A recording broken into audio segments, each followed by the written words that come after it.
muchas veces la gente como que nos critica, y es que es una muy buena crítica hacia la autosuficiencia. No, ¿cómo que autosuficiente? Si tenéis wifi y tal. Es como, claro, es que en ningún momento nuestra idea de la autosuficiencia es el puritanismo absoluto de todo empieza y acaba en uno, ¿no? Una civilización no se puede permitir alejarse mucho de saber ser autosuficiente por esta razón. Porque cíclicamente, pues es que hemos vivido 100 años de medio estabilidad, entonces claro, como ese es el curso de una vida humana, nosotros que vivimos ahora nos pensamos que esto es lo normal. Pero no necesariamente. O sea, en el curso de pues, varios siglos, lo normal es que haya un evento tanto climático como de guerra. O sea, es que es lo normal. Bienvenidos a Mente Rural. En el tema de hoy vamos a hablar de un tema que nos interesa mucho a todos los que tenemos cierta relación con el campo, sobre todo en los últimos años, que han pasado varios eventos que nos han acercado un poco más al tema de la entrevista de hoy. Estos eventos nos han acercado o nos han despertado cierto interés por la autosuficiencia. Y en la entrevista de hoy vamos a hablar con Miguel, de Escuela de Autosuficiencia, sobre este tema. Bienvenido, Miguel. Muchas gracias por estar aquí, muchas gracias por el viaje que has hecho para poder grabar la entrevista. Muchas gracias, Vicente. Ha sido un placer. Bueno, pues Miguel, antes de empezar la entrevista, para que la gente que esté escuchando pueda entender un poco quién eres, a qué te dedicas y por qué, por así decirlo, debemos escucharte en cuanto a autosuficiencia, cuéntanos un poco sobre ti y sobre tus proyectos también. Súper. Bueno, lo primero, deber escucharme. Yo me considero un aprendiz de todo en general. Y también de la autosuficiencia. Además soy joven, yo considero que hasta lo que tenga 50 años no voy a parar de aprender. Y ahí ya igual me pongo poco más. Pero por ahora me considero un aprendiz. Y voy a empezar por el proyecto Escuela de Autosuficiencia. Y si quieres te doy algún detalle más sobre cómo he llegado ahí, ¿no? Vale. Quiero empezar por Escuela de Autosuficiencia por el punto que estaba explicando. Porque realmente no es un proyecto en el que Jimena y yo, que es mi compañera en este proyecto, no es como que nosotros seamos los quienes enseñamos sobre autosuficiencia, sino que es una plataforma en la cual, mientras nosotros aprendemos, que es lo que llevamos haciendo un tiempo y queremos seguir haciendo, mientras nosotros aprendemos, facilitamos también el aprendizaje, somos una plataforma, ¿vale? Es decir, que pues llamamos a, yo que sé, a alguien que se dedica a la bioconstrucción, ¿no? Y permitimos que esa persona imparta un taller en nuestro espacio, si no online, todas las herramientas que hay, básicamente, para poder aprender hoy día, tanto presenciales como online, pues nosotros lo que hacemos es eso, juntar a la gente que sabe y a la gente que quiere aprender, ¿vale? Entonces el proyecto realmente va de eso, es una plataforma de aprendizaje. Yo en concreto me dedico a la horticultura, como sabéis, desde hace unos años. Entonces, bueno, pues en ese aspecto yo sí que puedo ejercer de profesor, ¿no? Bueno, tenemos también un curso online que yo lo imparto, y otros talleres, otras actividades también presenciales. Y en ese caso concreto yo sí que puedo impartir alguna cosa, pero en lo demás es sobre todo darle plataforma a otras personas que saben muchísimo más. Vale, digamos que sois como una especie de punto de encuentro Ujú. de personas relacionadas con intentar autoabastecerse en todos los aspectos. Ya me has dicho que eres horticultor. Sí. Imagino que tú te encargarás de esa parte principalmente. Ujú. ¿Vale? Para empezar la entrevista vamos a definir un poco, aunque creo que ya la mayoría de la gente sabe lo que es la autosuficiencia, pero ¿qué es la autosuficiencia? Vale. A ver, es una pregunta muy interesante porque es verdad que a veces es una palabra que puede engañar un poco. Cuando decimos autosuficiencia dices auto, pero auto, o sea, tiene que ser yo mismo, o sea, tiene que empezar y acabar todo en yo mismo, ¿no? Entonces eso sería como la forma más individualista de la autosuficiencia, que es una forma válida. Hay gente que la lleva al extremo, pero muy poca, es muy difícil. O sea, para ser verdaderamente autosuficientes a nivel individual y puritano, además, que es una cosa, hay que volver a la edad de piedra un poco, ¿no? Porque no puedes comprar una herramienta, ¿no? Ahí ya estás comprando, ya estás dependiendo de una industria, ¿no? Entonces, eso es lo primero, que muchas veces la gente como que nos critica, y es que es una muy buena crítica hacia la autosuficiencia. No, ¿cómo que autosuficiente? Si tenéis wifi y tal. Es como, claro, es que En ningún momento nuestra idea de la autosuficiencia es el puritanismo absoluto de todo empieza y acaba en uno, ¿no? Somos una comunidad, al final, queramos que no, ¿no? Global, hoy día, y desde luego tenemos la idea y la intención de llevarlo todo más hacia lo local, y eso ahí es donde va entrando la autosuficiencia, o sea, no como algo extremo, sino si lo tuviera que definir, diría que es la capacidad de abastecerse de la forma más local posible. Puede haber autosuficiencia a nivel de un pueblo, por ejemplo, ¿no? Eso es una cosa muy interesante. Eh, Puede haber muchas cosas que, desde mi punto de vista, tienen muchísimo sentido hacer a nivel, pues en tu propia finca, ¿no? Como seguro que tú haces, por ejemplo, tu propia composta. O sea, por supuesto, ¿no? Generas tus residuos de tu poda, de lo que comes, que seguramente incluso puedes sacar de tu huerta. Y todos esos residuos los compostas y son abono para tu propia huerta. Eso es un sistema totalmente autosuficiente. A nivel de agua, por ejemplo, pues lo mismo, si tenemos un tejado, pues captamos agua de ese tejado. Otro sistema que tiene todo el sentido que sea autosuficiente. ¿Qué pasa? Que todos estos sistemas, o sea, cuanto más autosuficientes son, también son mucho más eficientes, tienen menos impacto ambiental, porque todo empieza y acaba aquí. Entonces, ese es un componente muy importante, desde luego, para nosotros en la autosuficiencia. Y que es la sostenibilidad, pero digamos, la original o la de verdad, ¿no? La La auténtica. que podemos practicar aquí, ¿no? Cómo podemos ser sostenibles, pues eso, como individuos, como comunidad, como pueblo. Va un poco por ahí. Entonces, bueno, por resumir y no enrollarme demasiado, digamos que puede ser un gradiente, la autosuficiencia puede ser súper extremo, que me parece súper interesante, sobre todo a nivel creo que está bien saber. Para nosotros está muy bien saber ser autosuficientes de forma absoluta. No quiere decir que nos interese practicarlo de forma absoluta, porque no va a ser lo más práctico, no va a ser ni siquiera lo más eficiente, Ujú. realmente. Pero saber es muy importante. Por lo que comentabas hace un momento de los eventos que han pasado los últimos años, ¿no? Nos han hecho ver, joder, y si miramos a la historia, sabemos que de vez en cuando pues, hay guerras, hay disrupciones climáticas, puede pasar todo tipo de cosas que yo considero que tanto para un individuo como incluso para una civilización, que sepamos vivir de forma autosuficiente tiene un valor gigante porque somos más resilientes. En una situación delicada nos vamos a saber apañar mucho mejor, ¿vale? Ujú. Así que bueno, ese es un poco... Vale. Sí, es verdad que el otro día justo comentaba con un amigo, le decía, una vida autosuficiente, no sé qué, y me decía precisamente lo que tú has dicho. Y dice, no, autosuficiente no, porque tienes que comprar ropa, herramientas, internet, tal. Me dice, entonces realmente no, pero sí que es verdad que podemos a lo mejor aumentar ese porcentaje de, bueno, disminuir el porcentaje del cual dependemos de una empresa, una multinacional, lo que sea. Y en Justo, ese. justo. Vale, dentro de la autosuficiencia, ¿vale? Aunque hemos dejado claro que no se puede ser realmente 100% autosuficiente en una sociedad actual, pero dentro de la autosuficiencia, ¿cómo se divide la autosuficiencia? Imagino, por ejemplo, hay huerto, agua. ¿Hay alguna especie de clasificación de puntos de autosuficiencia? Te pregunto desde el Hmm. desconocimiento, quizás. Bueno, desde luego la división básica son como ¿cómo dirías? La división que se puede hacer si es por temas, un poco como estabas haciendo, ¿no? O sea, se puede hacer por porcentajes, ¿no? Está el extremo, el normalico, que es el que tiene su huerto y el que se hace sus conservas, pero vive en la ciudad, ¿no? Serían Vale. un poco las tres imágenes, ¿no? De distintos rangos.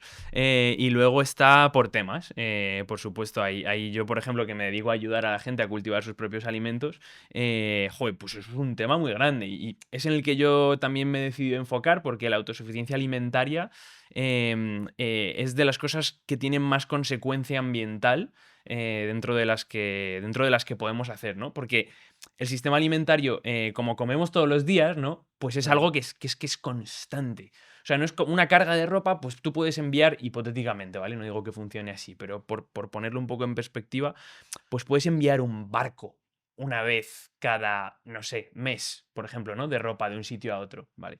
Pero es que la comida es perecedera y la necesitamos todos los días, entonces por eso solo el transporte asociado a la comida, cuanto menos locales, pues más impacto tiene. Y también, como la necesitamos todo el rato, también nos hace más vulnerables si hay cualquier tipo de disrupción en el sistema alimentario, que también es un sistema bastante frágil hoy día. Entonces, digamos que la autosuficiencia alimentaria, por eso creo que es el foco de muchas personas, porque es lo que hoy día es de las cosas que más vulnerables nos hacen, aparte de la electricidad y el agua. ¿Vale? Esos serían, yo creo que los tres, o sea, los tres pilares principales. Vale, La elec- alimento, electricidad y agua, ¿no? Eso, vamos. Si se cae una de esas tres cosas en nuestras vidas, estamos muy fastidiados. Vale. Entonces, y la electricidad normalmente a nivel sociedad es lo que manda en todo lo demás, ¿no? O sea, es lo que hace que todo lo demás funcione. Entonces, bueno, tener electricidad también a una escala de una casa, de una comunidad que se genera en la propia casa o en la propia comunidad, es también una soberanía, o sea, increíble, vamos. Casi, si tuviéramos que elegir una, yo creo que energía, electricidad seguramente sería la más importante porque facilita las otras dos, ¿no? Claro, Ya con electricidad te puedes poner puedes tirar una bomba al pozo, ¿no? Pero sin efectivamente. electricidad, tirar de un pozo, no poder usar herramientas para manejar tu huerto, tal. Entonces, sería un poco mi clasificación sin entrar mucho en. Vale, imagina que pues nos vamos al campo y queremos empezar a este camino de autosuficiencia, ¿no? Y Mm, queremos empezar por la energía. mm, Imagínate yo aquí, ¿vale? Que dependo de energía, mm. dependo en cierta medida del agua también. ¿Cómo podría empezar yo a ser un poco más autosuficiente de energía eléctrica? ¿Cómo puedo empezar? ¿Qué presupuesto debo tener? ¿Qué equipos Ujú. debo adquirir? Ujú. Vale, aquí es donde, como yo no soy el instalador eléctrico, electricista más profesional, ¿no? Bueno, ni más ni menos, yo no lo soy, tengo experiencia, pues eso, de como las personas que somos un poco apañadas, ¿no? Ahí. Y bueno, sí que hice una instalación solar hace unos años. Entonces desde ahí te puedo responder, pero no como habrá que, ¿no? Un día hacer una formación un poco más que lo estamos también planteando. Ujú. Pero bueno, siempre que hablamos de cualquier sistema autosuficiente, lo primero es, por supuesto, mirar al entorno y cuáles son los recursos que tenemos en el entorno, ¿no? Porque si tenemos un río, por ejemplo, pues ya podemos pensar en una instalación hidroeléctrica, ¿no? Que, bueno, pues como un molino, ¿no? Usar la energía, la energía cinética que genera el propio flujo del agua y podemos captar esa energía y sería de las cosas con menos impacto si conseguimos hacerlo de forma respetuosa con el ecosistema de ese río, sería una forma muy buena, ¿no? Pero si no tenemos un río, pues ya Por tendríamos. ejemplo, ¿Mm? me centro un poco en la zona Sí. de Andalucía, que Ah, hay claro, claro. el tema río, aquí lo tenemos más Em, complicado. Aquí principalmente sería energía solar Energía solar. y me he dado cuenta precisamente que aquí donde yo estoy realmente energía eólica. Si Ujú. yo quiero, por ejemplo, venga, voy a dejar de depender de las grandes empresas de electricidad, ¿qué se necesita para empezar? Imagino unas placas solares y ¿qué más? Sí, bueno, los sistemas solares, o sea, hoy día la verdad es que con los avances que ha habido, ¿no? A nivel de precio, pues, o sea, está muy bien, ya empieza a tener mucho sentido. Pues los componentes principales de un sistema fotovoltaico, placas solares, inversor, controlador de carga, baterías, que eso es una cosa que muchas veces en las instalaciones que se hacen hoy día está como por regulación, te medio obligan a conectarlo a la red. No conozco todos los matices, ¿vale? Vale. Pero básicamente la mayoría de la gente que hoy día se pone placas solares en el tejado sigue estando conectada a la red porque le da su excedente de energía, se lo da a la eléctrica, Ah, Iberdrola, por ejemplo, ¿no? vale. Eh, ¿Y te en- ahorras pagar la factura del mes haciendo eso? Sí, o sea, ya te digo, yo no voy a entrar en exactamente el funcionamiento porque conozco a personas que lo hacen, pero yo no funciono así. Yo sí que tengo ahora mismo una batería y tal, entonces yo no estoy conectado a la red. Tú eh, pagas, tienes, pero porque todos los meses hay que pagar algo a la electricidad. ¿Te puedes separar directamente, por ejemplo, de Endesa? O a lo mejor le tienes que pagar mínimo ese alquiler de red que tienen o algo así. La cosa es si ya estás conectado. Si tienes una casa que ya está conectada a la red, ahí es donde estás más sujeto a las regulaciones que hay ahora mismo. Ya te digo, o sea, ojalá te pudiera responder con Claro, más detalle. vale. Sé que estás sujeto a X regulaciones. Lo último que he escuchado, pero no es que yo me haya leído todas las leyes, sino que lo último que he escuchado de personas que lo están haciendo es que primero tienes que estar un tiempo conectado, luego igual te puedes meter una batería y desconectarte. Pero ya te digo, o sea, esto mejor que quien lo escuche que se lo tiene que mirar. Además, estas cosas van Claro. cambiando Sí. y sobre todo hay que tener mucho cuidado de no equivocarse, ¿no? Y no hacerlo mal porque te puede caer un puro al parecer. Entonces, pero claro, ahora mismo la estrategia de las eléctricas, y supongo que con sus amigos que están en el gobierno, es que no te facilitan la independencia energética, sino que hay una serie de condiciones que básicamente, si ya estás en una casa que está conectada a la red, te hacen de primeras, desde luego, casi imposible o difícil desconectarte del Claro. todo. Pero si no lo estás, si estás en una finca rústica o así, pues si consigues justificar y tal, que no te pongan ningún problema por hacer una instalación, ahí ya pues te pones unas baterías y eres Vale. totalmente autosuficiente. Que puede rondar un equipo que tú has dicho, el inverter, las placas, el conversor y de carga y las baterías, más o menos. Sí, dependiendo del dimensionamiento, claro, porque eso aquí depende también del gasto que tenga cada casa, ¿no? Y nosotros, por ejemplo, gastamos muy poquito, tenemos pocos aparatos que vayan con electricidad. Si además te pones, por ejemplo, la cocina, te la pones con una bombona de butano o te la integras en una estufa o algo así, te quitas un gasto energético importante. La nevera se puede hacer de una forma muy eficiente, sobre todo nosotros estamos en la Sierra de Madrid, entonces, bueno, ahora mismo sales fuera y la nevera es Claro. durante unos cuantos meses al año, todo es nevera, ¿no? Em, entonces, bueno, depende mucho, pero hoy día, en torno a los 2.000 euros, 3.000 euros, te puedes hacer un sistema que te dé lo básico. Que te dé lo básico para cargar cosas, para encender luces, incluso para enchufarte alguna cosa de cocina, yo que sé, una batidora o así, e incluso alguna herramienta también. Yo en mi sistema, que tengo un sistema Sí. súper básico, 3 placas pequeñitas, una batería que bueno, es una estación de carga, que es como que es tanto inversor como controlador de carga como batería, que es una cosa súper práctica. Tampoco me voy a desarrollar sobre eso, pero es muy práctico ese aparato, la verdad, para poder moverlo, llevártelo al pozo, no sé qué. Bueno. Nosotros con eso, 3 placas pequeñitas, una estación de carga, tenemos incluso para muchas herramientas, no me da. Por ejemplo, para la circular, que no sé si es la sierra La circular, sierra circular. muy importante para, yo que sé, madera, yo la uso mucho. Justo para esa no me da, pero para caladora, para taladro, para unas cuantas más, nos llega. O sea que, vamos, esa instalación son 1.500 como muchísimo. Ostras, yo Sí. pensaba que era así como 10.000 o algo así.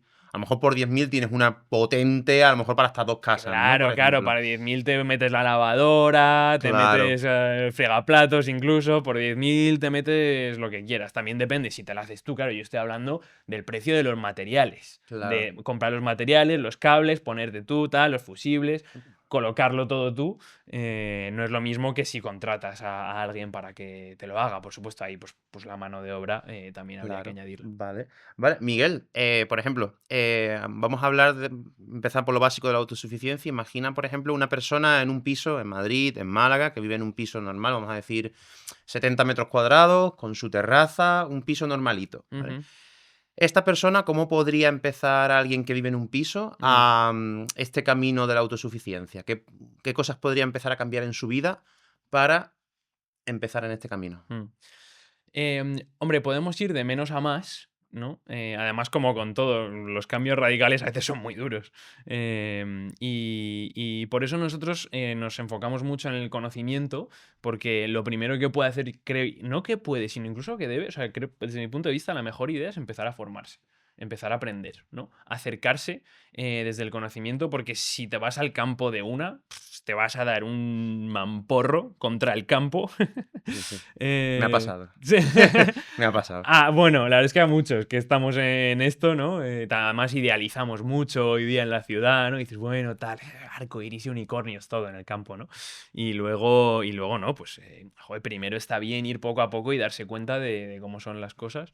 Y eso, adquirir conocimiento conocimientos concretos que luego nos va a hacer mucho más fácil, pues, o sea, y vamos a ser más eficientes, sobre todo, porque también entonces seguro que has experimentado, ¿no? Cuando no sabes hacer algo, te lo empiezas a inventar, cometes errores por aquí y por allá y al final es como se hace mucho más duro todo. Entonces, por eso nosotros ponemos el foco en el conocimiento de calidad, o sea, porque es que es un placer, es un gusto. Que alguien nos enseñe y saber hacer las cosas bien de primeras. Entonces, para mí eso es lo primero. Y luego ya, en un momento dado, según cada quien, pues puede preferir ir más rápido, más despacio, pero por supuesto empezar a encontrar un nuevo hogar que esté más cerca del campo. También lo mismo, podemos de una irnos a un sitio muy, muy, muy rural o podemos hacer una transición. Nosotros, por ejemplo, estamos en la Sierra de Madrid. En verdad estamos en un sitio súper rural, es una finca rústica y solo tenemos vacas al lado. Qué guay. Pero bueno, estamos muy cerquita del pueblo, a 1,5 kilómetros realmente. No estamos tan lejos de Madrid, a 1 hora, un poco menos de 1 hora en coche. Entonces, por ejemplo, pues es un sitio muy interesante para empezar, ¿no? Porque no te estás yendo ahí a un sitio que tardas 3 horas al sitio más cercano, tal. Claro. Eso puede ser, y he estado en sitios así, y bueno, pues Sí, también sí, se puede tienes, hacer más duro. tienes como aquí, por ejemplo, que tengo Málaga a 30 minutos. Eso En es, 30 eso minutos es. estoy en el centro de Málaga paseando, por ejemplo. Necesitas cualquier cosa, tal, Sí. sabes que estás cubierto. ¿Qué habilidades o características tiene que tener una persona, personales, Mm, para encajar mejor en este mundo de la autosuficiencia? mm. O sea, amor por la naturaleza, em, no pereza, luego resiliencia, em, porque los problemas van a ocurrir y eso no es lo mismo que te ocurra un problema en la ciudad, donde tú pues, puedes llamar a cualquier persona que te lo va a solucionar rápidamente, o que te ocurra un problema en un sitio donde o sea, te las tienes que apañar, ¿no? Entonces, la Total. primera resiliencia es psicológica desde mi punto de vista. Esa Em, persona tiene que estar un poquito ya mentalizada. Tiene que ser una persona que cuando le pasa algo intenta solucionarlo por sí misma, esa proactividad de la que hemos hablado, amor por la naturaleza también, porque al fin y al cabo, es lo que tú dices, la economía circular, reutilizar las cosas, el compost, todo, al fin y al ujú, cabo va enfocado en lo mismo, en no contaminar y en mantener todo. Yo soy de los que piensan que lo que sale de la naturaleza vuelve a la naturaleza. sí, sí, sí, Sí. totalmente. Fundamental, fundamental. O sea, hay distintas, si me permites una tangente a Sí, eso, sí. digamos que hay gente que se mete en la autosuficiencia por distintas razones, ¿no? A mí siempre me ha venido desde el amor por cuidar el planeta que habitamos, por cuidar la vida en general, mi salud, tanto de todo lo que me rodea. Pero hay otras personas que tienen igual una motivación más porque simplemente prefieren o estar tranquilas o estar más al margen, o incluso porque les interesa más ser resilientes ante una situación de catástrofe o de colapso, ¿no? Es un campo, el de la autosuficiencia, que puede tener personas de distintos perfiles y distintas motivaciones. Por eso creo que sí que es importante siempre recordar la parte del respeto y el amor por la naturaleza, porque no para todo el mundo es algo que es un punto de partida, ¿no? Que igual sí que puede ser para ti y para mí. Entonces, cuando no está eso, pues es muy importante, porque sí que yo he visto en algunas ocasiones, pues, personas que viven un poco integradas en la naturaleza, pero que no están cuidando y al final degradamos mucho nuestro entorno y nos impacta incluso primero a nosotros negativamente, ¿no? Porque si degradamos el Ujú, suelo y completamente. demás, pues está claro que esa no es una... Sí, ocurre mucho, aquí en el campo lo veo, hay gente que viene al campo y que, bueno, creo que me puedo meter un poco en ese saco, intentamos mantener un poco el campo, intentando Mm, transformarlo, mm. pero después hay gente, por ejemplo, tengo algún vecino que se ha mudado aquí, por ejemplo, y por la noche tiene unos focos que parece un campo de fútbol y, y digo, hostia, te vienes al campo y estás transformando el campo en la ciudad, Sí, sí, sí, sí. prácticamente, ¿sabes? En Total. plan, vale, entonces hemos hablado de alguien que quiere empezar, de las características de una persona que Sí, quiere pero empezar. la música, o sea, es brutal. O sea, que a veces marca fiestas a 300.000 decibelios todas las noches. Eso Eso es pasa bastante mucho, disruptivo también, no para las personas, sino también para los eso animales. pasa mucho en las zonas donde hay muchas casas rurales. Ujú, ujú. Aquí, por suerte, solo tengo una y la verdad que no hay mucho jaleo. Y si alguna vez hay algo es porque es una barbacoa puntual, es un cumpleaños que tú sabes que a las 10 de la noche ya, Por supuesto. ya Sí de que eso. lo digo sin fanatismos, o sea, Sí, sí, que sí. por supuesto hay que disfrutar y tal, pero bueno, que todo impacto, pues eso, Sí, completamente. con conciencia, ¿no? Una vez, una pequeña anécdota, una vez me pasó que me fui con un colega a celebrar la Nochevieja a Ujú, la montaña, mm, en Loja, en Granada, mm, en medio de la montaña. Pero ¿qué pasa? Al lado nuestra había una casa rural. Y nosotros, pues, celebramos la Nochevieja, nos comimos era luna llena, estuvimos ahí, tal, hablando, disfrutando, ¿no? Mm, Y en la casa de al lado, pues, había una fiesta. Y mm. nos pasamos toda la noche escuchando a Bad Bunny en medio de la montaña. A lo lejos, pero era bastante lo que tú dices, disruptivo. Contraste, sí, Era sí, muy sí. disruptivo, Sí, la sí, sí, verdad. sí, sí. Vale, Miguel, antes de empezar, me gustaría pasar después a los temas de un poco más de como de supervivencia, de lo que ha pasado en los últimos años y tal, pero antes de pasar con ese tema, hay algunos errores que suele cometer la gente que empieza en el mundo de la autosuficiencia. Quizás piensan, voy a empezar así, pero a lo mejor esa no es la mejor forma. ¿Hay algo así que se suele equivocar la gente en general? Yo creo que es un poco en la línea de lo que decía antes. Creo que lo que más nos pasa es que nos damos un batacazo cuando salimos a vivir más integrados en la naturaleza y nos damos cuenta del trabajo que conlleva. Yo diría que eso es lo principal. El resto, bueno, errores todos los que quieras, pues lo normal, como todo el mundo que empieza a hacer algo nuevo, pues todos cometemos mil millones de errores y es fantástico y es parte del aprendizaje. Pero yo, el principal diría que es ese batacazo que nos damos cuando no sabemos dónde nos estamos metiendo y romantizamos la vida en el mundo rural más de la cuenta. Vale. Mm.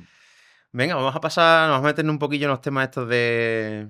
No me atrevería a decir conspiranoicos, pero el tema, por ejemplo, cuando llegó el COVID, o sobre todo el año pasado, en abril, el apagón, que Mm. ahí fue personalmente, creo que mucha gente, cuando se dieron cuenta de que quizás tener un poquito de autosuficiencia en tu vida no está nada mal.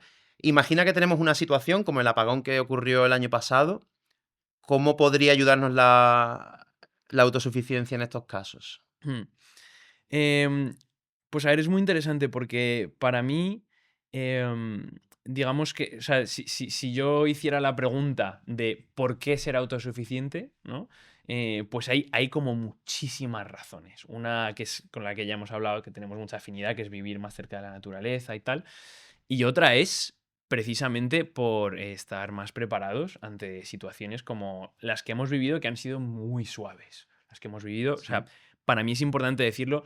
Esta es la parte que menos me gusta porque no me gusta meter miedo, o sea, y no me gusta vivir ahí, no me gusta vivir... hay mucha gente, como decía antes, que es más en el rollo del preparacionismo, ¿no? Que es como, es como un lado de un poco, ¿cómo se dice? Un sector dentro de la autosuficiencia, ¿no? Sería el Sí, sí, sí, preparacionismo. sí. A mí me parece muy interesante porque te aporta esa perspectiva, ¿no? De, vale, que también está esta posibilidad, ¿no?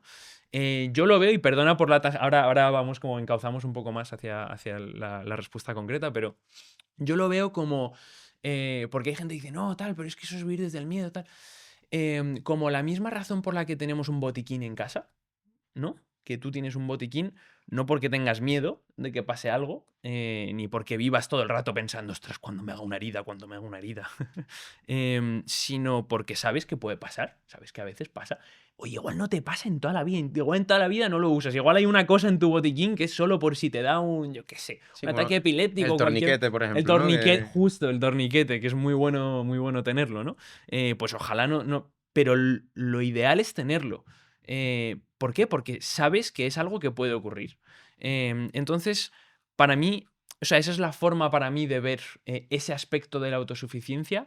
Es simplemente una cuestión de responsabilidad y de prevención, o igual que, yo qué sé, si eres monitor de excursiones, pues te tienen que enseñar a reanimar, a hacer los primeros auxilios básicos, ¿no? de una persona. Pues para mí, digamos que la autosuficiencia o vivir de una forma que sea compatible con la autosuficiencia, ya lo llevemos más al extremo o menos al extremo, es como nuestro colchón de auxilio, es como nuestro botiquín realmente. Y tener esas habilidades, aunque no las estemos practicando todos los días, es como, Ujú. es como tener un botiquín al final. ¿Por qué? Claro, Porque esto es una cosa que puede pasar, y más hoy día, tal y como está el mundo, o sea, que Dios no lo quiera, que al final que todo se mantenga más o menos y yo qué claro. sé, y vaya todo fenomenal. Pero es que sinceramente, vamos, creo que todos los que de vez en cuando nos asomamos a las noticias o a lo que sea, dije, tío, pero ¿cómo puede ser que no mejore, tío? ¿Cómo puede ser que añadamos otra guerra y otra? Entonces, sí que para mí es una realidad y lo es desde que empecé a meterme en el sistema alimentario, en aprender a cultivar y tal. cada vez cuanto más aprendo, más me doy cuenta de lo frágil que es el sistema, que tiene muchas cosas maravillosas, una- un ingenio la infraestructura que hemos diseñado, pero no es resiliente, es muy frágil. Y con que falle una cosa, con que falle la electricidad, por ejemplo, que es en lo que vivimos un poco en Ujú. el apagón, tuvimos, suerte no, se puede ver todo como suerte, mala suerte, no lo sé, pero fueron unas horas, fueron unas horas. Si a partir de 2 días, por ejemplo, ahí estamos hablando de un escenario totalmente distinto. Porque a partir de 2 días sin agua, bueno, 2 días sin electricidad, Claro. son unas horas sin agua. Ya estás entrando en que muchos sitios que ya en España, ese día que fue en menos de 24 horas de apagón, ya muchos sitios se quedaron sin agua. Sí. Ya entras en 2 días enteros, por ejemplo, de apagón, que insisto, por cualquier evento climático, por algo de guerra, incluso por una tormenta solar, que es una cosa que pasa también cíclicamente. En el 1859 hubo una que si ocurriera ahora, es que puede pasar, o sea, no mola, yo no lo siento, ¿no? Por Sí, sí. decirlo, pero es una realidad que si hubiera una tormenta solar hoy, como la que hubo en 1859, nos podríamos quedar potencialmente el mundo entero sin electricidad. ¿El Es mundo el entero? mundo entero, tío. No sabía eso, que hubo Sí. una tormenta solar. Evento Carrington, se llama Evento por si. Carrington. Evento Carrington, ¿Y qué por si pasó lo ahí? quieres mirar. ¿Qué ocurrió? Mira, las tormentas, te digo muy rápido si quieres. Sí, sí, sí, sí, Vale. sí. Las tormentas solares es como un incremento en la energía electromagnética y el plasma solar, ¿vale? Eso ocurre muy, muy, muy a menudo, ¿vale? Lo que pasa es que en pequeñas medidas, ¿no? El Sol es una cosa que está muy, muy viva y a veces las manchas solares pues tienen más susceptibilidad de emitir una eyección de masa coronal, que se llama, ¿no? Que es como una explosión. Y si eso está dirigido hacia la Tierra, pues es un montón de plasma y energía que penetra en el campo electromagnético de la Tierra, que lo hace por los polos, y eso es lo que genera las auroras, por ejemplo, ¿vale? Ajá. Las auroras que vemos es porque ha habido un incremento de energía solar que ha penetrado en nuestra atmósfera, interactúa con las partículas y eso es lo que genera la aurora que vemos, ¿vale? Entonces, en el evento Carrington, en 1859, que fue lo que desencadenó un montón de comprensión acerca del Sol, porque el señor Carrington, justamente se llamaba el hombre, estaba mirando una mancha solar y observó la eyección con su telescopio. Nadie nunca antes lo había hecho. ¿Observó la qué, perdona? Una mancha solar, ¿vale? Sí. Con su telescopio, que es algo que se puede ver con un telescopio, sin más. Vale. Incluso a ojo, si me apuras, si es una mancha grande, se puede ver con unas gafas, claro, buenas. No es que nadie mire al sol, por favor, directamente. Y justo observó que, la eyección, una tormenta solar, ¿vale? Una llamarada solar. Y justo al día siguiente llegó ese plasma, el mundo entero vio unas auroras que no se quedaron en los polos, sino que llegaron en Europa, se vieron las auroras, incluso si no recuerdo, en zonas tropicales se vieron las auroras, o sea, brutal, brutal. O sea, que en España se vieron las auroras, O te sea, quiero como decir. auroras boreales que se vieron en todo el En todo el mundo. mundo. De lo fuerte que fue, penetró no solo por los polos, sino que llegó a latitudes que nunca suele llegar, ¿no? ¿Y eso digamos Y que anuló la electricidad o...? eso quemó. En ese momento lo que había en el mundo eran la red de telegramas, ¿vale? No teníamos, claro, en 1850 no había electricidad Claro. como la que hay ahora, ¿no? Pero sí que había en la red de telegramas, era lo más electrificado que teníamos. Y pasaron todo, esto está súper documentado además, pues transformadores. Los transformadores es lo más grave de lo que se rompe, se fríe, o sea, no es como que se apague, sino que se rompe. O sea, habría que cambiar el transformador, ¿no? Que es el problema principal. Cables que prendieron fuego, operadores de telegrama que se electrocutaron. Y en algunas zonas donde igual no pegó tan fuerte y no se rompió tanto los aparatos, durante un día y pico, los operadores decían que a pesar de que su electricidad no estaba funcionando, porque igual algo sí que se había fundido tal, el telegrama estaba funcionando de toda la energía que había, toda la electricidad que había, la carga atmosférica eléctrica que había. Los telegramas estaban funcionando igualmente, no necesitaban la energía de los cables, estaban igualmente funcionando. Hostia, Em, hostia, como si fuese una carga. sí, Voy sí, a sí. cargar el planeta, Sí, pum, y sí, se cargó. exacto, exacto, exacto. Efecto Em, Carrington. Evento Carrington. Evento Evento Carrington. Carrington. Lo miraré, lo Entonces, miraré. bueno, pues eso, perdona por Sí, sí. esta tangente, pero para mí es una cosa muy interesante, sobre todo porque yo, tío, miro los políticos, digamos, o la gente que se ocupa de estas cosas y digo, pero porque si no hay ningún debate, o sea, se sabe que esto ha pasado, se sabe que puede pasar, tío, no estamos preparados para esto, no lo entiendo. O sea, por favor. Entonces, bueno, pues digamos que para mí es un ejemplo, ¿no? De, vale, o sea, no hay adultos en el... o no Mm, hay tantos adultos como pensamos, Pensando digamos. en las posibilidades que podría, lo que podría pasar, ¿no? Justo, justo. Entonces, bueno, pues para mí es una forma de tomarnos esa responsabilidad en nuestras propias manos, que para mí siempre es lo mejor, y estar preparados, pues para, ya te digo, lo que hemos vivido o algo mucho más heavy que pues, Dios no lo quiera, pero puede pasar perfectamente. Y yo ya termino con este punto, ¿vale? Pues que me fascina, la verdad, me fascina este apartado. Em, Creo que una civilización no se puede permitir alejarse mucho de saber ser autosuficiente por esta razón. Porque cíclicamente, pues es que hemos vivido 100 años de medio estabilidad, entonces claro, como ese es el curso de una vida humana, nosotros que vivimos ahora nos pensamos que esto es lo normal, pero no necesariamente. O sea, en el curso de pues, varios siglos, lo normal es que haya un evento tanto climático como de guerra. O sea, es que es lo normal. Claro. Entonces, no es tanto que también es, vamos a intentar que no pase, pero los climáticos muchas veces no los podemos evitar, sino vamos a ser resilientes para que esto no nos destruya. Porque Claro. muchas veces hay destrucción, reconstrucción, destrucción. Pues para disminuir la destrucción, el impacto que puede tener en nuestras vidas, si una gran parte de la sociedad supiera ser autosuficiente, llevaríamos, esto no nos tumbaría, ¿no? Porque hay civilizaciones que han desaparecido, realmente. Sí. Hay pueblos que han desaparecido por eventos climáticos y cosas así. Entonces, bueno, pues, y claro, cuanto más nos vamos haciendo dependientes de la tecnología y de la electricidad como hoy día, menos resilientes somos, menos autosuficientes somos. Entonces es como que cuanto más avanzamos en progreso y tecnología, más tendríamos también que seguir avanzando y recordando las formas más básicas de autosuficiencia, porque si nos hacemos totalmente dependientes en algo que se puede romper y se Claro. puede En caer. lugar de depender de la tecnología, digamos, apalancarse en la Ujú, tecnología, ujú, ¿no? total, Apalancarse para, por ejemplo, pues eso, las placas solares y instalar total, sistemas eléctricos, total, etcétera, etcétera. total, total. Vale, qué bueno. Vale, imagina que hemos decidido empezar ya en este mundo de la autosuficiencia y qué sacrificios, vamos a hablar de ti, por ejemplo, para que nos pongas exactamente, ¿qué sacrificios has tenido que hacer cuando has empezado a dedicarte a la autosuficiencia? Mm. Em, A mí, claro, la palabra sacrificio la entiendo, pero a mí es algo que me encanta. Entonces, No supuso un sacrificio como tal, ¿no? claro, creo que no lo siento tanto como otras personas lo podrían sentir si no tienen esa, pues no sé, ese gusto, ¿no? Pero las comodidades en general.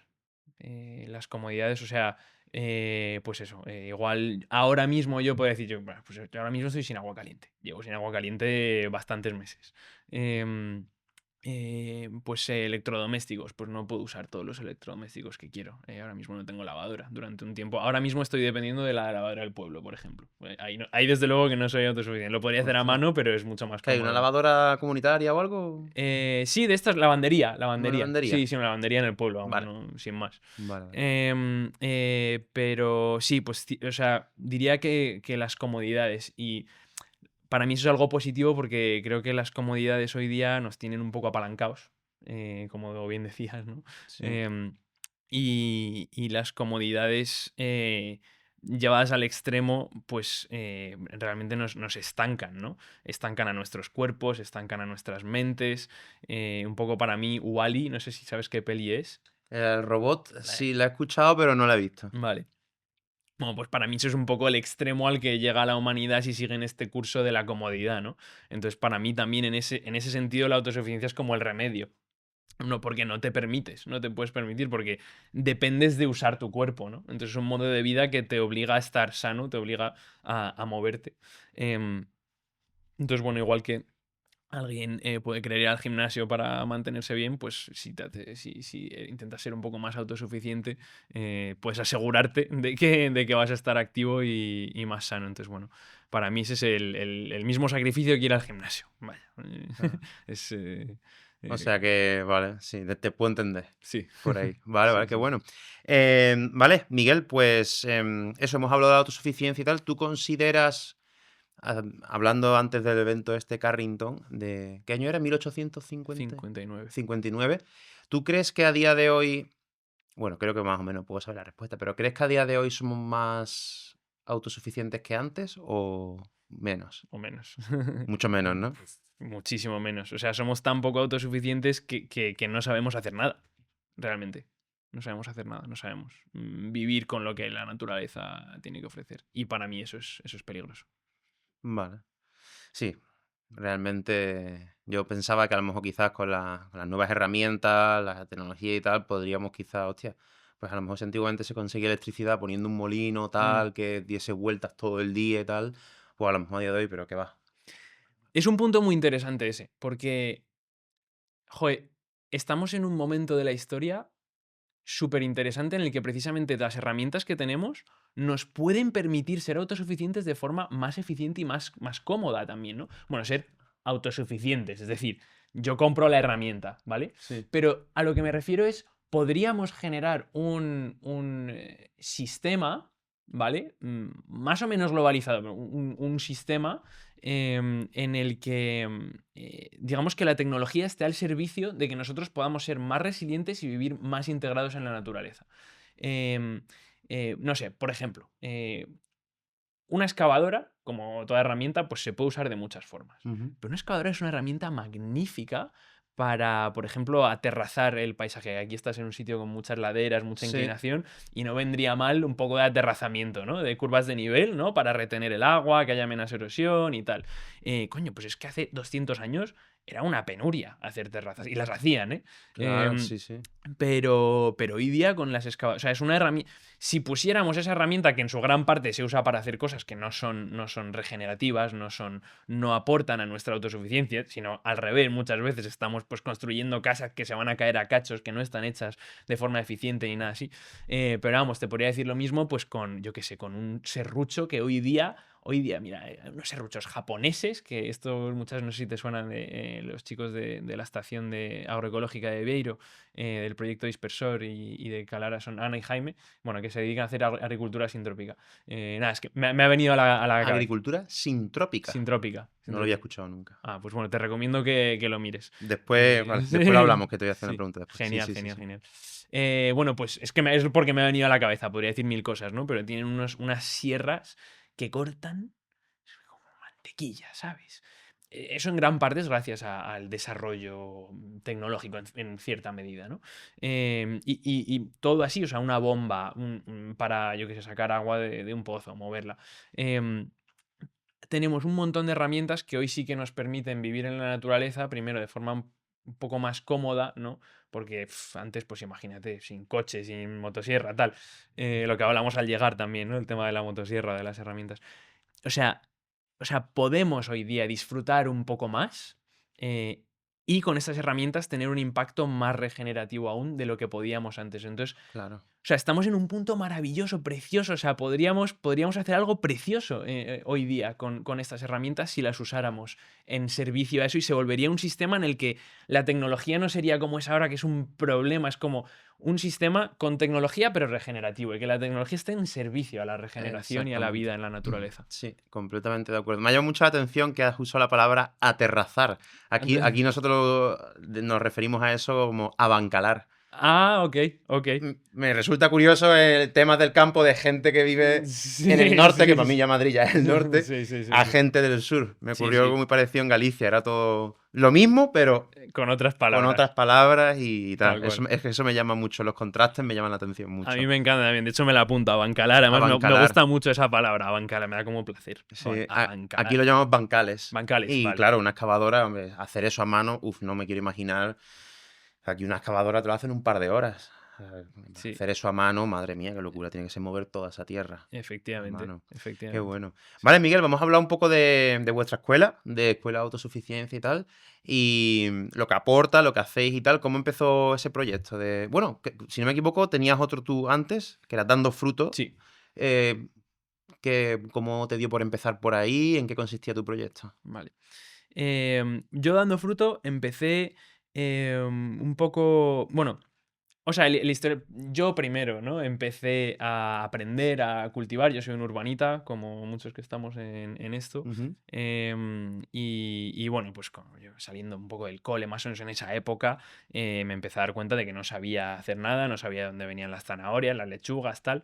Bueno, pues por suerte para mí, creo, me vino muy pronto esa preocupación y dije, a ver, para mí lo primero, si soy un ser humano, lo primero es saber hacer estas cosas básicas. Yo no puedo seguir por ahí. No, o sea, es como que mi cuerpo no me dejaba. Yo quería saber muy bien hacer las cosas básicas. Luego me di cuenta de que, en general, los métodos de cultivo que venimos usando en el último siglo, pues tienen algunos problemas que a mí me preocupaban y entonces me empezó a interesar más aún aprender a hacerlo de la mejor forma posible, ¿no? Ya me metí en la permacultura, agricultura ecológica, regenerativa, todo esto, ¿no? Fui aprendiendo. Yo soy ambientólogo también, o sea, eso es lo que he estudiado, entonces, bueno, pues me da una base también, ¿no? Siempre he ido un poco en esa línea. Hostia. Em, eh, y bueno, pues aprendiendo, formé parte de distintos proyectos, huerto comunitario, no sé qué, y bueno, pues en un momento dado, naturalmente las circunstancias era como, me di cuenta de que había mucha gente que no sabía cultivar y que le gustaba, y que le gustaría cultivar, ¿no? Que sea en sus casas, en sus terrenos, o irse más al campo, o lo que sea. Y entonces empecé a ejercer de facilitador de eso, de si quieres cultivar, te ayudo a cultivar alimentos en tu casa. Y yo soy de la Comunidad de Madrid, no tanto de la ciudad, nunca he vivido en la ciudad, pero soy de la Comunidad de Madrid.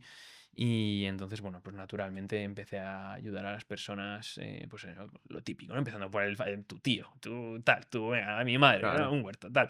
Y poco a poco, boca a boca, y naturalmente pues se fue transformando en mi proyecto de Dando Fruto, que se llama, con el que pues hemos montado huertos desde azoteas en Madrid hasta pues terrenos así más así apartados.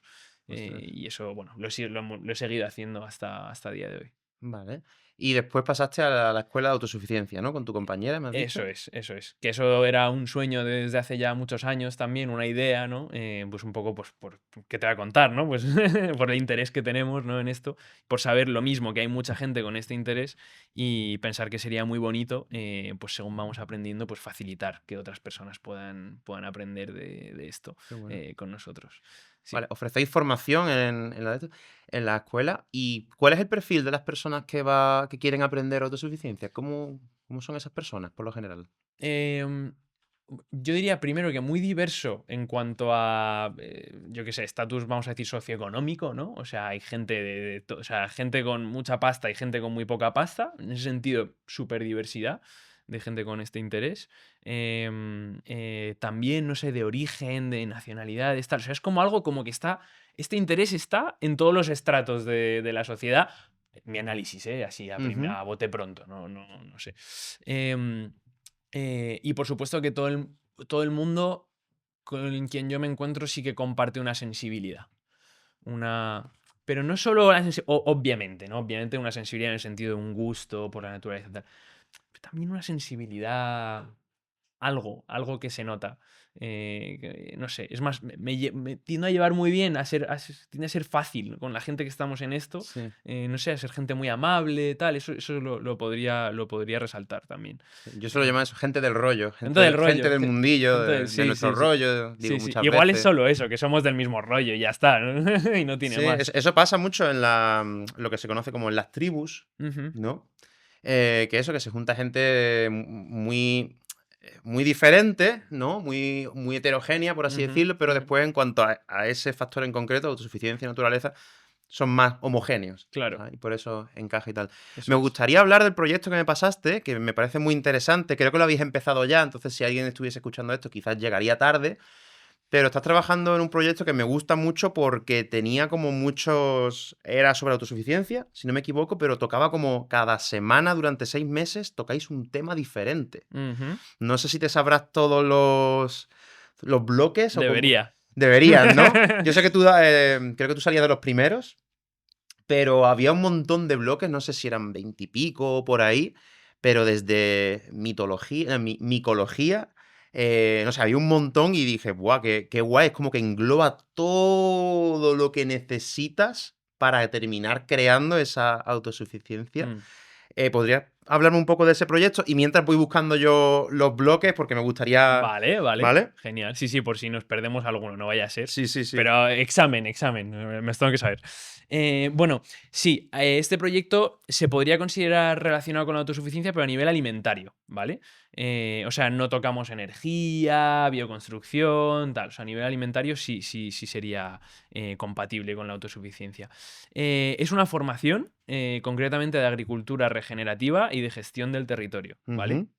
Em, y es un poco una respuesta a, pues, esto es un grupo, ¿vale? Esto digamos que es amigo de la escuela de autosuficiencia, pero no lo estamos generando desde la escuela de autosuficiencia, sino con un Digamos grupo que vosotros colaboráis y dais cola. uno de esos talleres dentro del curso que dura 6 meses, ¿no? Eso es, Aquí lo tengo. eso Voy es. a decir Sí. los temas, ¿vale? Venga, Porque venga, perfecto. lo he visto, cuando me lo mandaste, lo he visto y Sí, digo, sí, sí. hostia, cualquiera que quiera aprender sobre esto, me parece una idea increíble. Y se puede hacer online también, ¿no? O sea, es online, ¿no? Bueno, no, o sea, es En presencial, Quijorna, ¿vale? ¿no? En Quijorna, Madrid, Ujú. está llena ya la formación, o sea que, bueno, por Ah, desgracia, eso, no, no me pero, sorprende. claro, Está no, muy chulo, ¿eh? total, además hemos tenido la suerte de recibir para ese proyecto concretamente, con el grupo, pedimos una subvención de la Unión Europea y entonces, además, lo hemos conseguido hacer muy asequible esta formación, Qué bueno. vamos, prácticamente regalada. Y bueno, sí, adelante, si Voy a quieres. mencionar, ¿vale? Sí, sí, Lo sí, sí. hacéis durante 6 meses, todos los sábados, de 9 a Eso 5. es. Esto no es publicidad, no me habéis No, no, pagado ya nada. no, está Pero claro. sinceramente me parece súper interesante. Los bloques son cada sábado, imagino que es un taller, un Sí, bloque, ¿no? una jornada, sí. Empieza con la introducción, el diseño y tal. Agricultura sintrópica, Eso es. agua, salud de la tierra, principios de permacultura, Ujú, fantástico, fertilidad, semillas y semilleros, ujú. planificación del huerto, que no sé si se lo darás tú o no. Sí, Otro de agricultura sintrópica, manejo sintrópico, ahora hablamos de esto un poco sí. para ver lo que es. Herramientas del agricultor, sistemas de riego, cultivo de setas, prevención y mitigación de incendios, captación de agua, convivencia y trabajo, cultivos en verano, madre mía, o sea, pastoreo, compostaje, mantenimiento de la cosecha, me parece súper completo dentro Súper, de... Sí. súper. Y cada persona, digamos, cada experto da su taller. Básicamente, sí. O sea, algunos repetimos, algunos damos varios talleres. Bueno, yo estoy coordinando, entonces pues, siempre estoy ahí un poco. Pero sí, cada sábado viene una persona distinta casi a impartir su especialidad, ¿no? Me parece Y increíble, tío. ¿Lo vais a repetir en otras fechas o algo? Porque... seguramente haya que repetirlo porque nos ha contactado mucha gente interesada, como tú dices, comprensiblemente. O sea, yo esto es algo o sea, para mí, yo soy el primero que estoy encantado y que voy a aprender mucho en esta formación, ¿no? Y eso responde a una preocupación, que es a lo que iba al principio, que tenemos muchas personas, por eso, claro, pues por eso resuena con mucha gente, porque realmente creo que es una preocupación muy común, que es, pues si tú miras al paisaje español, te da pena ver cómo lo hemos tratado quizá durante siglos. Está básicamente, como yo digo, está pelado. Está pelado. O sea, tú, vamos, te haces un viaje de Madrid aquí y la mayoría de lo que ves es tierra arada y desnuda. En una gran parte, desde luego. En otros sitios tierra arada y con algún cultivo, pero mayormente desnuda también. Em, y es una pena. Cuando dices desnuda, quizás lo que quieres decir es que no tiene esos microorganismos, esa flora que hay en el terreno, ¿no? Sí, Tierra pelada, ¿no? tierra pelada, sí.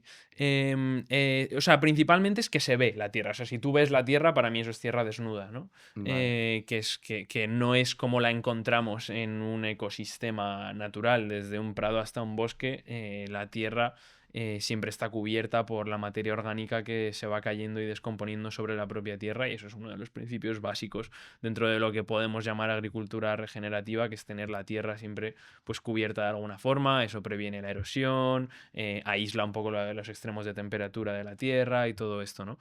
Entonces, bueno, es una de las cosas que saltan a la vista, ¿no? Mucha tierra arada, sin cultivar, igual llena de herbicidas, porque es como esa insistencia de que no crezcan hierbas y demás. Entonces, es un paisaje muy degradado, muy destruido. Eso tiene un impacto directo sobre el clima local. El ciclo del agua está totalmente roto desde hace ya bastante tiempo. Y el ciclo del agua es muy importante en regular el clima, en regular la temperatura y, por supuesto, en permitirnos también tener más disponibilidad de agua limpia, lo Ujú. cual nos permite ser más resilientes, estar más sanos. Es todo eso, o sea, la razón por la que me interesa y creo que no os interesa esto es porque todo está conectado. Todo O sea, está conectado. si degradas una cosa, lo degradas todo y al final aquí es donde más se ve, ¿no? Y entonces esa preocupación que tenemos, esa forma de entender el territorio y la agricultura como una misma cosa, no como dos cosas separadas, ¿no? Ahí tenemos que, y aparte porque lo que haces, o sea, si, por ejemplo, si tuviéramos aquí un campo de agricultura, ¿no? Y aquí ¿cómo se dice? Un terreno natural o preservado naturalmente, Baldío, aquí le decimos baldío. baldío. Baldío. Pero vamos, con un ecosistema vivo, te quiero decir, pues lo que haces en el campo, por supuesto que afecta al ecosistema y viceversa, pero normalmente pues lo que haces en el cultivo es lo que más puede afectar, ¿no? Al resto. Y lo que hacemos en la ciudad y lo que hacemos en casa. Entonces es una formación que intenta verlo como un todo, que intenta recordar y reconocer que pues, todo es un mismo sistema y tratarlo todo como un mismo sistema y darnos herramientas a las personas que queremos dedicarnos al cultivo principalmente para gestionar el territorio como un todo y no quedarnos solo en el cultivo, que también, o sea, de hecho el foco principal es la agricultura regenerativa, aprender distintos métodos, distintos puntos de vista. Hay métodos distintos incluso en esta formación. Yo, por ejemplo, represento más agricultura ecológica regenerativa, pero más normal, digamos, o sea, de bancales, rectos, filas, con diversidad, incluyendo muchas plantas acompañantes, como las llamo yo, y demás, incluso filas o bancales enteros de esto, pero un poco más simple, y luego está el sistema más rico, más diverso y más natural realmente, como es la agricultura sintrópica. Entonces vamos a aprender estas distintas formas de hacer y cada quien se quedará con la que más le guste. Y luego está el componente de la gestión del territorio, que también están sus temas concretos, ¿no? Uno es, como has leído bien, la gestión y la mitigación de incendios, bueno, la prevención, perdón, y mitigación de incendios, súper importante, y además lo hemos vivido sobre todo este año pasado. Aquí en España, pues creo que se han despertado muchas conciencias al respecto de la importancia de mantener de alguna forma el territorio para prevenir catástrofes. Entonces, algo que le queríamos dar importancia, y un compañero que es bombero forestal vendrá un día a enseñarnos pues, cómo actuar en nuestra parcela y en nuestro entorno y en nuestro territorio para poder prevenir, como ellos dicen, ¿no? Los forestales, que los incendios se apagan en invierno. Entonces, realmente es un trabajo de prevención y de conocimiento, de desarrollar el ojo, de saber cómo se comporta el fuego y, por supuesto, cómo actuar si, por desgracia, ocurre un incendio, pues cuáles son las cosas que podemos hacer para evitar también tragedias humanas y animales. Y luego el tema del pastoreo, que también va muy de la mano, ¿no? Porque es una forma de gestión que puede prevenir también y tiene su propio valor, y las chicas de Campo a Través nos van a contar un poco cómo aprovechan la leche de las cabras, ¿no? Que es como un trabajo doble, es fantástico, ¿no? Es como Mario, que es el pastor, pues nos va a contar sobre el pastoreo, y Mariluz y Paula nos cuentan sobre el producto que sacan aprovechando, ¿no? Ese trabajo. Sí, a mí las cabras, sinceramente, me parecen eso, los pastores en general. Los pastores me parecen unos expertos en administración y gestión de incendios. Bueno, no hay más que Total. ver un rebaño de cabras desbrozando terrenos y terrenos en cuestión de minutos, y te lo dejan todo pelado, fertilizado con las caquitas y al siguiente pasto. Me Total. parece fantástico. Total. Qué bueno. Hemos mencionado antes la agricultura sintrópica. Ujú. Brevemente, ¿qué es eso? Por curiosidad, nunca lo había escuchado. La agricultura sintrópica es una forma que se puede llamar también agroforestería, o podría ser parecido a lo que cuando hablamos de un bosque de alimentos, realmente también podríamos generar un bosque de alimentos a través de la agricultura sintrópica.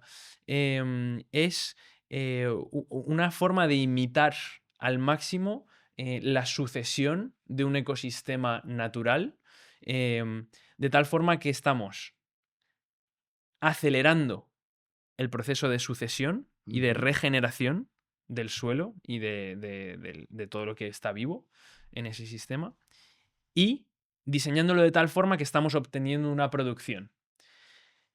Bien, desarrollo un poco para decirlo en palabras un poco más fáciles de palpar y entender. Los ecosistemas, cuando hablamos de la sucesión de un ecosistema, son, digamos, los estadios que atraviesa un ecosistema desde su inicio, ¿vale? Hipotético, hasta que se vuelve pues, mucho más avanzado, ¿no? Pues, por ejemplo, después de un incendio o pues o de una deforestación o de cualquier cosa así, digamos que un ecosistema se resetea, vuelve a empezar, ¿no? No hay nada. Vale. Entonces, al principio en ecosistema, los primeros estadios son más simples, hay menos biodiversidad, hay plantas anuales, ¿vale? Que crecen rápido y generan biomasa, y poco a poco las etapas de la sucesión se pueden ir viendo como si hiciéramos una foto del primer año, una foto del tercer año, una foto del quinto año, iríamos viendo como claramente hay una etapa distinta, ¿no? El primer año es eso, más simple, y el tercer año ya veríamos un poco más de biodiversidad, un poco más de alguna planta perenne puede haber empezado a asomar un poco, ¿no? Algún arbusto, ¿no? Ser cosas más bajitas. Ujú. A los 5 ya podemos ver claramente una presencia esto depende del sitio concreto. Hay sitios más lentos, hay sitios más rápidos, pero por poner un ejemplo así. Al quinto veríamos más arbustos, tal, y 10, 15 años después ya empezaríamos a ver los árboles, ¿no? Entonces, y una comunidad también más compleja, pues según hay más plantas, hay más insectos y más animales y más relaciones entre todo lo anterior y sobre todo más biomasa, o sea, más cantidad total de vida. Eso es a lo que va tendiendo un ecosistema, y a medida que esto va sucediendo, pues el suelo se va regenerando, va acumulando más materia orgánica si no hay más disrupciones, y esto va haciendo que sea más fértil, que pueda albergar más vida, y es un ciclo, ¿no? Que va creciendo. Por cierto, te estoy explicando esto Sí. sin ser yo un agricultor Sí, sintrópico, pero pero entendiendo un exactamente. poco, este es el sistema natural, y lo que hace la Vale. agricultura sintrópica es entender este sistema natural y tratar de emularlo, como digo, de tal forma a acelerar ese proceso aún más, a acelerar la regeneración natural. Los métodos principales, por ejemplo, en la agricultura sintrópica se planta de forma muy densa, ¿vale? Se plantan las cosas muy cerca las unas de las otras, porque lo que se quiere Eh, es que crezca todo, claro. Es mucha un poco como biomasa. un cultivo asociativo, ¿no? Sería Las algo así. asociaciones son, eso es de las cosas yo creo que más técnicas igual dentro de la agricultura sintrópica, que ahí yo no me puedo meter a desarrollar, Ujú. sería gente más que se dedica a eso. Vale. Las asociaciones son muy importantes pues para entender, ¿no? Vale, yo planto esto y planto aquí una cosa al lado que está protegiendo a esta otra, ¿no? Esta que está pues fomentando la biomasa rápida, esta que va a crecer muy lento pero la voy a plantar ya porque va a ser protegida por las demás, ¿no? Ir viendo cómo todo eso se va ayudando lo uno a lo otro, se van Ujú. protegiendo unas especies a otras y van generando distintas capas, ¿no? A medida que van pasando los años, hay árboles que los talan en un momento dado o les hacen podas muy radicales, radicales me refiero, podas muy fuertes, porque lo que quieren sembrando muy cerca es generar mucha masa, para esa masa triturarla y echarla al suelo, y más materia orgánica, más acolchado, más abono, ¿no? Entonces, bueno, no sé si puedes ver un poco la idea, es esa Sí, gestión, sí, lo sí, mejor sí. que yo te Entiendo lo un puedo poco, ya explicar. entiendo un poco mejor lo que es Sí, la agricultura sintrópica.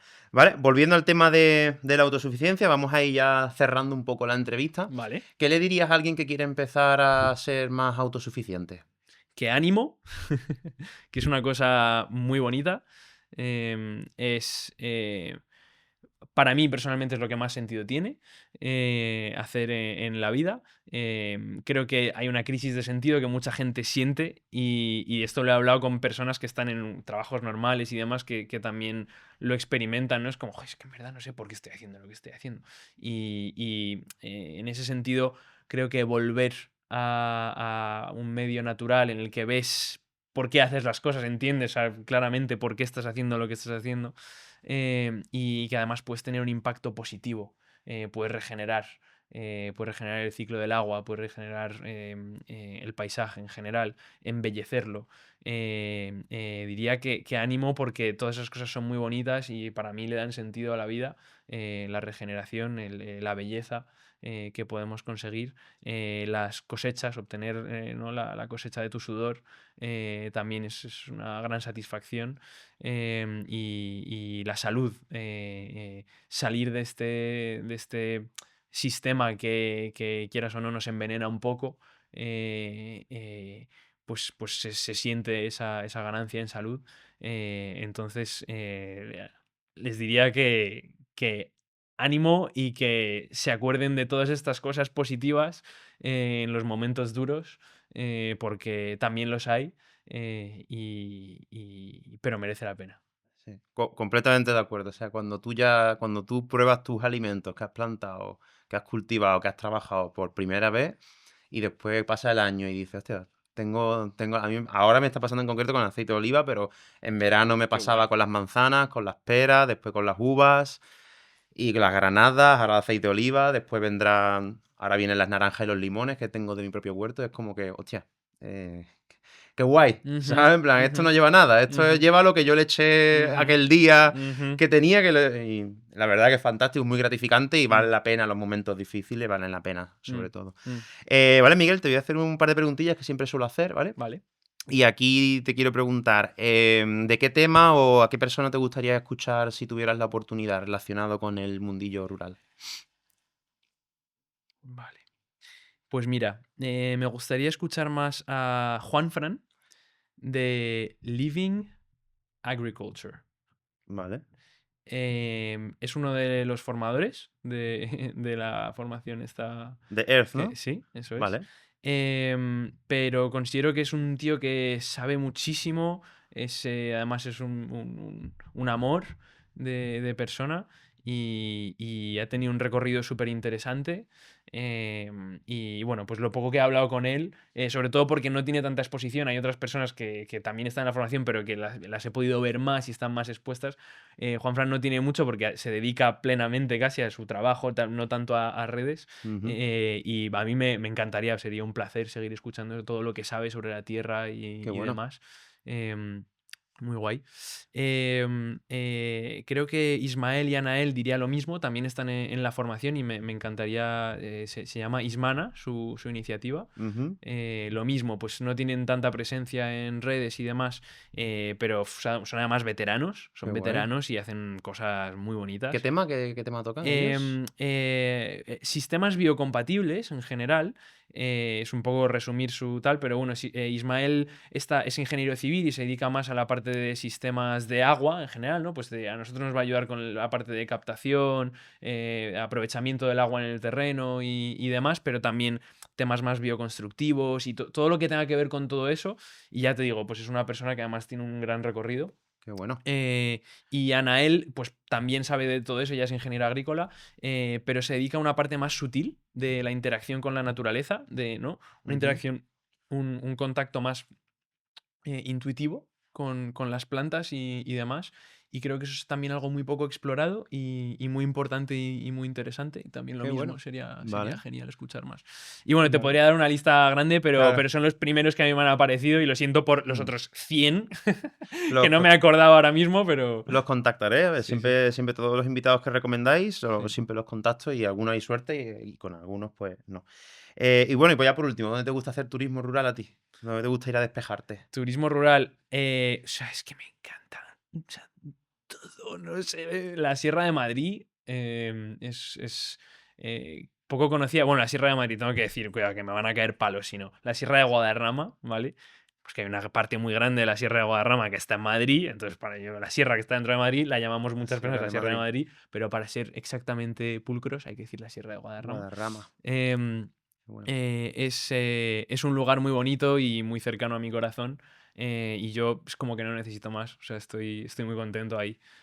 Ahora mismo, pues desde hace un par de meses, además, tengo la suerte de vivir por primera vez en la Sierra de Guadarrama. Qué guay. Estoy encantado, estoy encantado. Es que no necesito más. Pero vamos, si me tiras de la lengua, pues sí, pues te podría decir la Sierra de Soria también me encanta. Estuve este verano y hacen una gestión ahí también forestal ejemplar. O sea, yo me quedé, da gusto, lo ves, y es que, o sea, muy bien, muy Qué respetuosa guay. y sí. Por curiosidad personal, ¿cómo es el contraste de pasar de la Sierra de Guadarrama después, por ejemplo, dices que a veces vas a la capital de Madrid? Pues imagino que tiene que ser como, no sé, como entrar en una Matrix o algo, entras en un mundo que dices, wow, esto es diferente. Sí. O sea, bueno, antes de responder a esa pregunta, primero todo mi respeto hacia todas las personas que eligen vivir ahí y Ujú. esa forma de vida. Al final es una decisión personal, pero sí, a mí me impacta. Me impacta. No sabría. Es como algo muy. Es algo sensorial tan básico que. Espera, voy a meterme, voy a meterme. Yo cuando llego a Madrid, o sea, lo primero que es la cantidad de estímulos, de luces, de ruido, de tal, ya hacen que mi atención y mi sistema nervioso estén en otra partida, ¿no? Que cuando yo estoy en mi medio, ¿no? Que va todo al ritmo de mi cuerpo, o sea, así es como lo siento, ¿no? Cuando estoy en Madrid es como que no me da tiempo a procesarlo todo, ¿no? Entonces me sobrecargo y me vuelvo más, desensibilizo, o sea, como que te anula un poco la sensibilidad, yo creo, a mí por lo menos, por fuerza, porque no puedes procesarlo todo, ¿no? Entonces tienes que anularte, Claro. es como te tienes que anestesiar un poco para sobrellevar la experiencia de estar ahí dentro, ¿no? Diría que ese es el impacto principal que siento. Vale. Vale, Miguel, pues ya está. Antes de terminar la entrevista, ¿te gustaría añadir, decir algo, lo que tú quieras? Por Em, supuesto, pondremos todas tus redes debajo en el vídeo y lo Súper, compartiremos todo. súper. Gracias. ¿Qué te gustaría decir? Em, Me gustaría decir que, bueno, es que es un poco lo que he dicho ya, o sea, lo que siento, que es que estamos en un mundo maravilloso, en un momento maravilloso de la historia en el que tenemos una gran oportunidad de regenerar usando las herramientas, la tecnología que tenemos a disposición, y si aprovechamos este momento, pues lo agradeceremos, lo agradecerán las generaciones futuras y sobre todo pues este bonito mundo en el que vivimos, que estará más lleno de vida, y creo que lo gozaremos y lo disfrutaremos mucho por el camino además. También quiero decirte que gracias por hacer este podcast, que me parece pues necesario, positivo, en este momento para dar voz, compartir ideas al respecto. He escuchado algunos episodios y bueno, o sea, Gracias. siempre se aprende mucho, y nada, pues te lo agradezco un montón de corazón, y que me hayas llamado y que me hayas invitado. Es un honor, la verdad, Muchas estar gracias, tío. aquí, y un placer. Muchas gracias. Pues nada, Miguel, terminamos la entrevista. Muchas gracias, tío. Súper. Gracias a ti. Ok.